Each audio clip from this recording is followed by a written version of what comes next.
loves, it's Sam. So I was tagged by Let76, my love, I love her. Oh my god, how hot is she looking lately? What a babe. To do the 7 Deadly Beauty Sins tag. 7 Deadly Sins of Beauty? Hold on, what's it called? 7 Deadly Sins of Beauty tag. And I'm looking at the questions right here on the computer, so that's why you're like, why is she looking down, freak nuts? Okay, so number 1 is called Greed.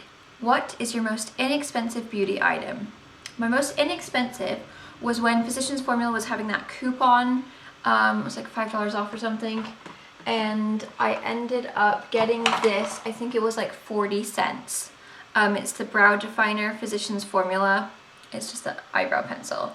So yeah, I would have to say that's my most inexpensive because under 50 cents, I can't think of anything else that I would get for that. So that's definitely my cheapest. It's a bit light for me, so I don't actually ever use it, but it's still the cheapest. What is your most expensive? I don't know. This is considered beauty. I mean, I think it's considered beauty. I don't really have any makeup that's like that super duper expensive. So I'm gonna have to go with my perfume.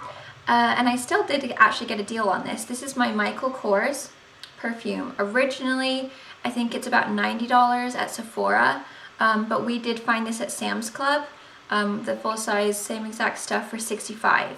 So $65, that's still quite a lot of money, but it's definitely cheaper than $90. But I'd have to say, I think out of everything, that's probably my cheapest, or sorry, most expensive, other than like, you know, Flatirons or something, but I chose that. Number 2 is Wrath. What beauty products do you have a love-hate relationship with? I'm gonna have to say my Estee Lauder Double Wear, and you guys are probably gonna think, hate? Why? I don't understand.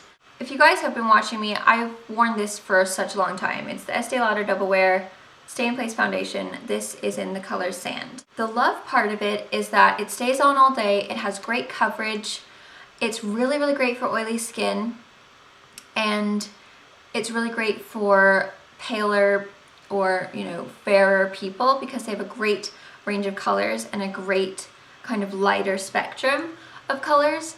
My hate relationship with it is that now that my skin is dry, because I've always been oily my whole life, I've always been like seriously a grease face, and I've been using my acne treatment for like, I don't know, what, six to 8 weeks now. My skin is really dry, and it actually got a little bit drier after I had Mr. Phoenix too, so my skin has just completely changed as I've gotten older and with this treatment.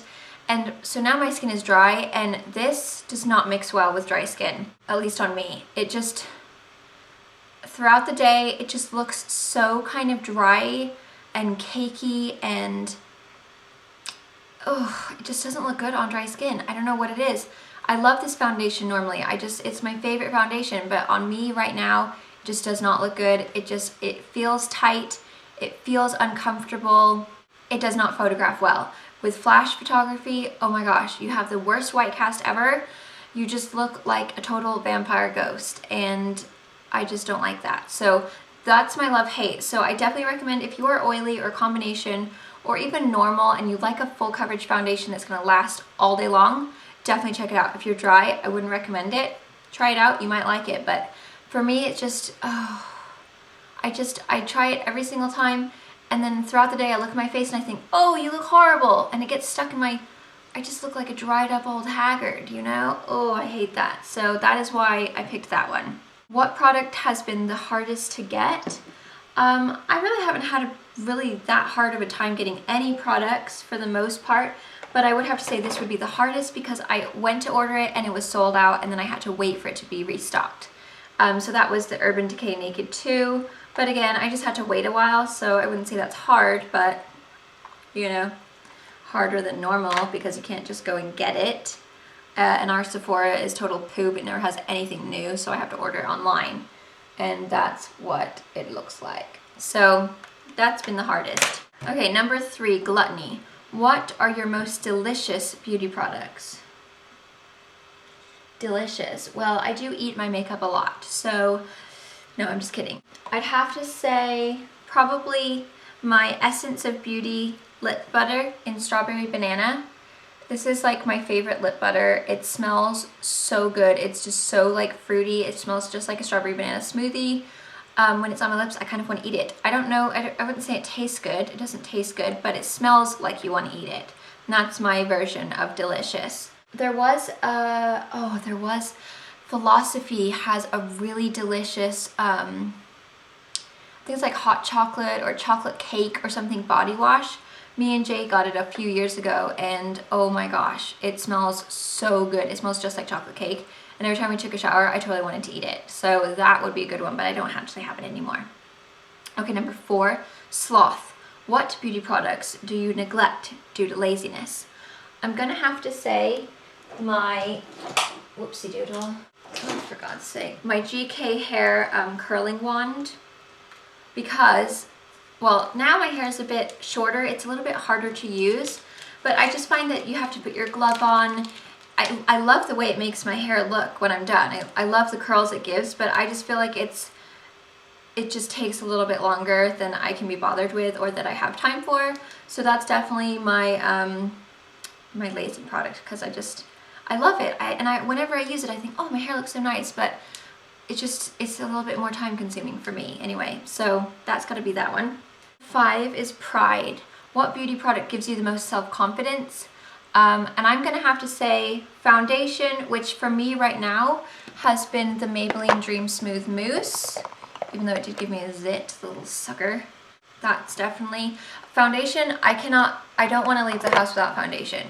My skin has gotten so much better now, and I did actually leave the house without foundation yesterday. I had to go to the post office, but I just don't feel confident. I don't feel like if someone spotted me and was like, hey Sam Schuerman, how are you? I'd be like, oh my God, please don't look at me. I have no foundation on. I can go out with other stuff, but I want to have my foundation on. I want to have my skin look like it's nice and not have all my scars show, because I do have such like horrible pigmentation problems.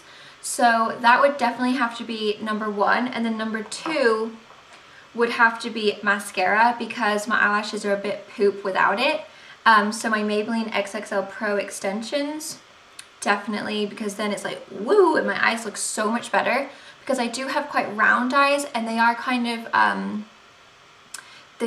down, they're not very cat eye-ish, they're quite downward. So without mascara, they're just like poop, you know, they just like, I looked sad or tired. So that's definitely a confidence booster. And then I'd have to say my skincare that I'm using, my acne.org treatment and moisturizer, and then my L'Oreal, sorry, I forgot to bring it in here, because it's made my skin so much better. I barely have breakouts anymore, and I feel so much better when I have clearer skin. So definitely those 3, 4, 5, 6, I don't know how many things. Number 6, lust. What attributes do you find most attractive in the opposite sex? Definitely eyes. Eyes are important. I really like blue eyes, which Jay has blue eyes. I like arms. Oh yeah. Arms, big arms, they're good, you know? Like, oh, a good shoulder and arm is like really delicious. I just think I don't like boys that have tiny puny little muscles. It's like, oh, how are you gonna lift me up? Or how are you gonna move a couch or something, you know? And then I'm gonna have to say hair. I like hair. Hair is always nice. And I like Jay's hair because it's like real thick and it's a nice color. And then obviously personality. I mean, you've got to have a sense of humor but that's attributes. No, yeah, that's okay. Yeah, a good personality, sense of humor. You need to make me laugh, and you need to be caring and love animals, because if you don't like animals or babies, tisk tisk, you know? Okay, number 7, envy. What items would you most like to receive as a gift? I'd say perfume, because perfume is one of those things that I never really buy myself, and I think it's quite easy for people to buy you perfume because most smells are quite delightful, so you can't really go wrong. Because obviously you're not going to want foundation as a gift, because people could give you the wrong color. And like a lip gloss or a lip liner or something, I would buy myself, but I never really go out of my way to go and buy perfume. So usually, yeah, I don't go out of my way to buy perfume for myself. That's what I'm gonna say for that. So those are my questions answered. And I tag everybody who wants to do this, go ahead and tag it, use it as or do it as a video response. I'm getting all husky. Do you like it? Am I sexy? Thank you so much for watching. I hope you guys like it. I hope you guys have a great weekend. It's Mr. Phoenix's birthday this weekend, or it's on Monday, but I consider that my weekend. And we're having his birthday party this Sunday. So we're so excited. It's gonna be, I can't believe he's gonna be 1. I've got all of the little Mickey Mouse themed everything. So I'm gonna be working like a slave dog, getting everything ready. I'm gonna attempt to make a Mickey Mouse cake. I don't know, I'm really not very creative, so we'll see how that goes, but it's gonna be a great weekend. And then it's Valentine's Day on Tuesday, so cool beans. But I will see you guys on Tuesday. Thank you for watching. Bye.